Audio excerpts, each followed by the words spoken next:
అందరికీ నమస్కారం.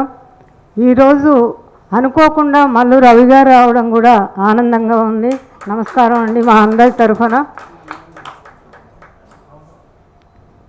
నిజానికి ఈరోజు అంటే పండుగలు అలా ఏమి ప్రత్యేకంగా మేము చెయ్యం కాబట్టి ఒక పండుగలానే ఉంది ఉదయం నుంచి సాయంత్రం వరకు. పుట్టింది 2 పిల్లలైనా మేము పెంచుకోకుండానే ఒక 100ల సంఖ్యలో పిల్లలు తయారయ్యారు. వాళ్ళందరినీ చూసి దేశాన్ని చూసినంత తృప్తి కలుగుతుంది మాకు. అనుకోని అనారోగ్య కారణం వల్ల ఎక్కువ సభలకు రాలేకపోయాను, కానీ ఇది మన సభ కదా తప్పనిసరిగా రావాలి అనే ధోరణితో వచ్చాను. అయితే ఆనందాచారి గారు ఒక అబద్ధం చెప్పారు. ఇప్పుడు వారు 2 మాటలు మాట్లాడుతా అన్నారు. నేను మాటలు మాట్లాడతానని అనలేదు. అయినా కానీ ఆ ఉత్సాహాన్ని ఇచ్చినటువంటి వారికి, స్టేజ్ మీద కూర్చున్నటువంటి అందరికీ నమస్కరిస్తూ, మా ఇద్దరికి మమ్మల్ని ఇందాక చెప్పినట్టు పాటే కలిపింది, సాహిత్యమే కలిపింది, కవిత్వమే కలిపింది. అతనిలోని పసిపిల్లాడు నచ్చాడు నాకు. ఇప్పుడు వెళ్తూ ఉంటుంటే రోడ్డు మీద వెళ్తూ ఉంటుంటే ఐస్ క్రీమ్ డబ్బా వాడు కనపడ్డాడు అనుకో, ఆ రోజులు గుర్తొస్తాయి తనకి.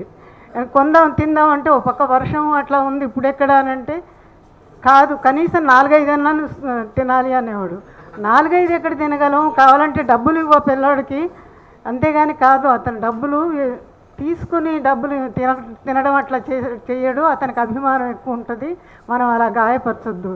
కానీ అట్లా ప్రతి చిన్న విషయాన్ని కూడా ఇప్పటికీ భుజం మీద పుస్తకాలు పెట్టుకుని రోడ్డు మీద ఎవరైనా పిల్లోడు వెళ్తుంటే కాళ్ళకి చెప్పులు లేకుండా చిన్నప్పుడు యాకూబే గుర్తొస్తాడు నాకు.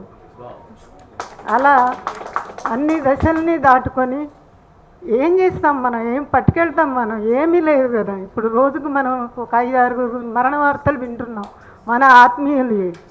కాబట్టి ఏది మనం మిగుల్చుకోలేదు. ఉన్నంతకాలం అందరితో ప్రేమగా, సఖ్యంగా, ఇష్టంగా, స్నేహంగా ఉండడం ఒక్కటే మనం ఇప్పుడు నేర్చుకోవాల్సింది. ఎవరికి సహాయపడామని కాదు, ఎంతమందికి సహాయపడామనేదే ముఖ్యం. అది ఏ రకంగా అయినా సరే నిజాయితీగా, నిర్మలంగా ఉండాలనే ఆకాంక్షే మా ఇద్దరిని ఇలా నిలిపింది. అతను అదృష్టాలు అన్న వాటిని నమ్మను, కానీ అతను నాకు దొరకడం అదృష్టం, అతనికి నేను దొరకడం అదృష్టం.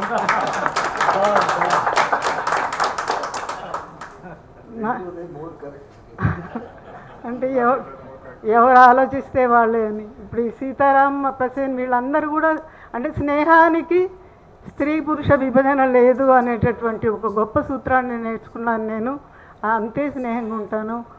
ఈ సభ ఇవాళ అసలు మనుషులు వస్తారా రారా, మనుషులు అని మనం కొట్టుకుంటున్నాము, వర్షాలు వరదలు అనుకున్నాం, కానీ ఇంత నిండుగా ఇంత ఆత్మీయంగా వచ్చారు అందరూ. అది నాకు చాలా సంతోషం అనిపించింది. ఆత్మగల్ల వాళ్ళు ఆత్మీయులను వెతుక్కుంటూ మా కోసం ఇంత దూరాల నుంచి 100 కిలోమీటర్ల అవతలు కూడా వచ్చిన వాళ్ళు ఉన్నారు. వాళ్ళందరికీ కూడా థ్యాంక్స్ చెప్తూ, నేను మాట్లాడడం లేదు, నా పొరపాటు ఉంటే నన్ను క్షమించేస్తూ థ్యాంక్ యూ.